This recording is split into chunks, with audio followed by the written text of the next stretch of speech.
একটা সময় ছিল মানুষ মনে করত মেয়েদের সীমাবদ্ধতা শুধুমাত্র রান্নাঘরের মধ্যে, কিন্তু আজ দেখুন মেয়েরা কি সুন্দর নিজেদের ঘরের রান্নাঘর থেকেই উপার্জন করতে আরম্ভ করেছে। ইউটিউবের মাধ্যমে নিজেদের প্রত্যেক দিনের রোজনামচা যে কটা রান্না হয়, যেগুলি আমরা সাধারণত সকাল বিকেল রাত্রি খেয়ে থাকি, রমণীরা সেই সমস্ত রান্নাগুলোরই ভিডিও তৈরি করে ইউটিউব থেকে দর্শকের কাছে পৌঁছে দিচ্ছে। কি সুন্দর না!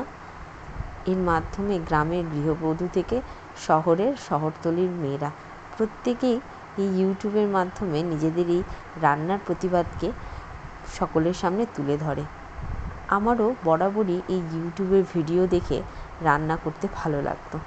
আসলে রান্না করতে আমরা প্রত্যেকেই ভালোবাসি, আর তাই জন্যেই প্রত্যেকেই চাই রান্নার মাধ্যমে যেন আমাদের একটা পরিচিতি হয়।